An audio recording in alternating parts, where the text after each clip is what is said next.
So మా second day Goa trip అండి ఇది. సో ఫుల్ వర్షం అండి ఇక్కడ చూడండి. మా తమ్ముడు 2 చేతుల్లో 2 వాటర్ బాటిల్ పెట్టుకొని ఉన్నాడు. ఇక్కడ మచ్చ ఉన్నాడు. కనిపించే కారు నేను మా car. Second day trip start అయిందనేసరికి పోలీసులు పట్టుకున్నారండి మమ్మల్ని, రాంగ్ రూట్లో వస్తున్నామని. సో ఎంత ఇవ్వాలో తెలీదు మొత్తం మీద. సో పిలిచారు, వెళ్తున్నాం వాళ్ళ దగ్గరికి. అనుకో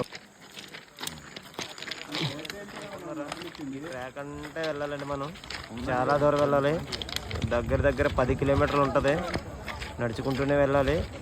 సో కొద్ది దూరం నడవాలి. సో ఇక్కడికి వచ్చేసరికి చూడండి, ఇక్కడ చెక్ పోస్ట్ ఒకటి ఉంటుంది. ఇక్కడ పోలీసులు మొత్తం మన డీటెయిల్స్ అన్నీ నోట్ చేసుకొని, మన నెంబర్తో సహా మొత్తం నోట్ చేసుకొని మనకి ముందుకు తీసుకొని వెళ్తారు. ఇది మొత్తం అడవండి చూడండి, ఏదో ట్రెక్కింగ్ వచ్చినట్టు ఉంటుంది. అడవంటే తప్పిపోయి వెళ్తున్నట్టు ఉంటుంది. సో మిగతాది మొత్తం మీకు నెక్స్ట్ వీడియోలో చూపిస్తానండి. నా ఛానల్ అయితే సబ్స్క్రైబ్ చేసుకోండి.